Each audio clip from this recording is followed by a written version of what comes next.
ஆண்டவரே, நீர் அமைகளை பாதுகாத்துள்ளோம். நீரின் வள கரத்தினாலே நான் உங்களை தாங்கிக் கொள்வேன் என்று நீர் வாக்குறுதி கொடுத்தீரே. இதுவரைக்கும் நீங்கள் ஒவ்வொருவரையும் கண்ணின் மணி போல நீர் காத்து வழி நடத்தி கொண்டிருப்பதற்காக மக்கள் நன்றி. தொடர்ந்து காத்திக்கொள்ளும் எங்கள் ஆண்டவராகிய கிறிஸ்து வழியாக மன்றாடுகிறோம். ஆகியக்கும் ஏற்பாடுகளுக்கும் ஒத்துழைப்புக்கும் நன்றியும் வாழ்த்து. நாங்கள் மேம்படவும் மக்கள் அனைவரும் மாண்புமிகு அமைச்சர் கீதா ஜீவன் ஆரோக்கியராஜ் அவர்களுக்கு மற்றும் ஆண்டுதோறும் நடைபெறும் பொருட்காட்சியினுடைய திறப்பு விழா நிகழ்ச்சி. இந்த நிகழ்ச்சியிலே கலந்து கொண்டுள்ள நம்முடைய சவேரேனா இல்லத்தினுடைய அதிபர் திரு ஆரோக்கியசாமி அவர்களே மற்றும் லைன்ஸினுடைய ஃபாதர் அருட்தந்தையார் அவர்களே, அருட்திருப்பை மற்றும் நம்முடைய மாநில மீனவரணி துணை செயலாளர் நம்முடைய பனிமை மாதா அன்னையனுடைய திருவிழாவைக்கு ஒரு மெருகூட்டுவது இந்த பொருட்காட்சியாக இருக்கிறது.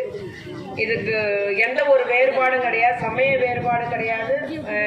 எல்லா வெளியூர்ல இருந்து கூட இந்த அன்னையை தரிசித்து விட்டு பின்பு பொருட்காட்சியில் ஒரு 3 மணி நேரம் 2 மணி நேரம் இருக்கக்கூடிய அளவுக்கு, சனி ஞாயிறெல்லாம் வெளியூர் மக்கள் எல்லாம் வரக்கூடிய அளவுக்கு ஒரு அன்னை பனிமை மாத திருவிழா என்றாலே அந்த பொருட்காட்சி என்று அவர்களுக்கெல்லாம் ஞாபகம் இருக்கக்கூடிய அளவுக்கு ஒரு நிகழ்வாக இருக்கிறது. அதையெல்லாம் அது நடத்துவதில் எவ்வளவு சிரமம் இருக்கிறது என்பதை நாம் அறிவோம். அத்துணை பேரும் கண் திஞ்சாது இமை கொட்டாது பணிபுரிவாங்கன்னா இதுலதான் பணிபுரிவாங்க. எங்க அண்ணன் தெரிஞ்சிங்க என்ன கரெக்டான எப்போதும் நாங்கள் கழக செயல்வீரர்களுக்கு கண் துஞ்சாது இவை கொட்டாது பணிபுரின்னு சொல்லுவோம். ஆனால் உண்மையிலே இதில் ரெஸ்டே எடுக்க முடியாது. நல்ல முறையில் எல்லாருடைய ஒத்துழைப்போடு இதில் நம்ம செய்ய வேண்டும்.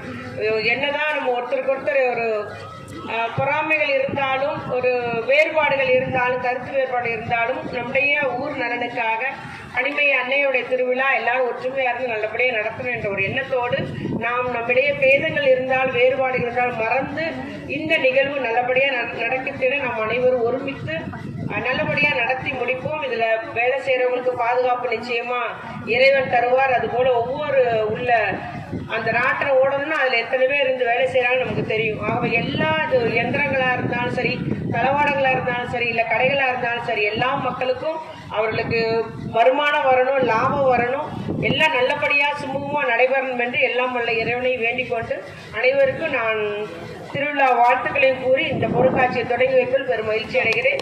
நன்றி, வணக்கம்.